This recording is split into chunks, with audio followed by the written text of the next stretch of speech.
Olá, boa tarde pessoal. Faz tempo que eu não venho aqui falar sobre soft skills, né? Mas hoje eu vou falar no nosso terceiro episódio, eu vou falar sobre uma habilidade muito importante que é o pensamento crítico. E não só é importante pra gente como indivíduo, mas pra sociedade como um todo. E afinal, o que é esse pensamento crítico? Eu encontrei uma definição que eu achei bem interessante, que é da FIA. Ela diz que o pensamento crítico é uma avaliação voluntária diante de um fato, comentário, experiência ou conteúdo que usa argumentos para determinar uma resposta diante desse estímulo.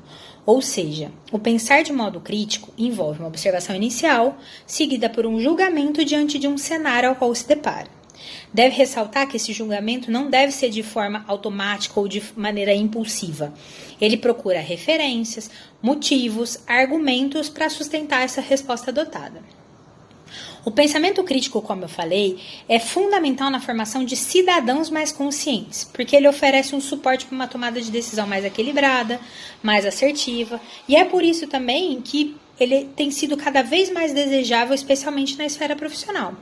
Indivíduos que desenvolvem esse pensamento crítico, ele ganha uma autonomia e ele agrega benefício não só para a sua atividade, mas para os colegas, para o departamento e para a empresa. É importante lembrar que esse pensamento crítico, ele pode e deve ser estimulado. Quanto mais a gente exercita essa habilidade, mais a gente torna ela um hábito. Segundo Paulo Freire, é possível que a gente consiga, através da educação, formar pessoas capazes de pensar de maneira crítica e assim exercer o que ele chama de pensamento crítico reflexivo. Ou seja, a gente desenvolve essa habilidade em nós mesmos e com isso a gente é capaz de garantir um entorno, um ambiente favorável ao desenvolvimento de novos caminhos, oriundos do questionar, argumentar, considerar várias perspectivas para chegar na melhor solução. É o famoso divergir para convergir. Conforme explica um artigo que eu achei bem interessante também, que foi assinado por 2 educadores, que é o Guilherme Brambati Guzzo e o Valdez Marina do Rosário Lima, o pensamento crítico ele é formado por 2 pilares, e eu achei isso super legal. O primeiro consiste nas competências cognitivas, que é a capacidade de analítica, a capacidade de comparação, de ter empatia. Essa capacidade, competência cognitiva, ela permite a avaliação e o julgamento do tema, do fato, da experiência ou do conteúdo. Mas ainda falta um segundo pilar, que é o chamado espírito crítico, que está ligado com as inclinações, o comportamento que leva alguém a elaborar ideias para então agir de acordo com os fundamentos estabelecidos. Então a gente pode dizer que o pensamento crítico ele começa logo depois de uma observação, quando imagens, conceitos, sons ou sensações são experimentadas. Em seguida, o indivíduo ele vai os questionar através da sua capacidade cognitiva e submeter a um julgamento, aplicando o seu espírito crítico, para então saber como deve responder a esse estímulo. Essas competências cognitivas que eles citam, a gente pode estimulá-las de diferentes maneiras, elas são muito mais pautadas em ferramentas mesmo para desenvolver essa competência de cognição de análise. Eu trouxe 2 exemplos aqui, mas existem várias ferramentas. O primeiro exemplo é a própria metodologia Lean Six Sigma. Ela se apropria de várias ferramentas e usa esse que eu citei acima, divergir para convergir, ou seja, antes de eu chegar na resposta de um problema, a gente deve analisar várias hipóteses e possibilidades, experimentar essas hipóteses e possibilidades, para então chegar na melhor solução. Através da relação do resultado obtido com tudo que foi testado, a gente chegar nas melhores soluções. Uma outra metodologia que eu acho bem eficaz também é o Design Thinking. O Design Thinking ele é mais relacionado com a própria solução, ele tem um olhar muito mais desenvolvido para a solução do problema. E ele usa algo que eu acho interessantíssimo, que é o prototipar para experimentar. Então eu tenho uma hipótese, eu tenho uma ideia, eu vou prototipar essa ideia, experimentar e retroalimentar todo o meu sistema com os feedbacks, com tudo que eu obtive dessa experimentação. Eu acho isso bem legal. Além dessas ferramentas, existem outras maneiras mais simples da gente estimular essa cognição.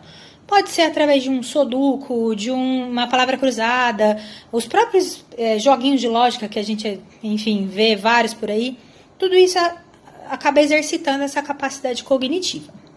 Já para desenvolver o espírito crítico, a gente precisa ir além desse estímulo em nós mesmos, de questionar, de analisar. A gente precisa expandir isso e usar todo esse conteúdo para estimular o filtro do considerar vários pontos de vista antes de tomar a decisão.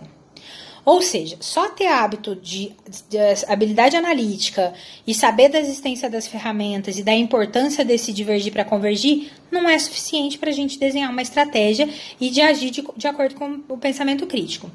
Para isso, a gente precisa de uma abordagem mais questionadora, inconformada, proativa, racional, para então a gente favorecer a formação de novas cognições.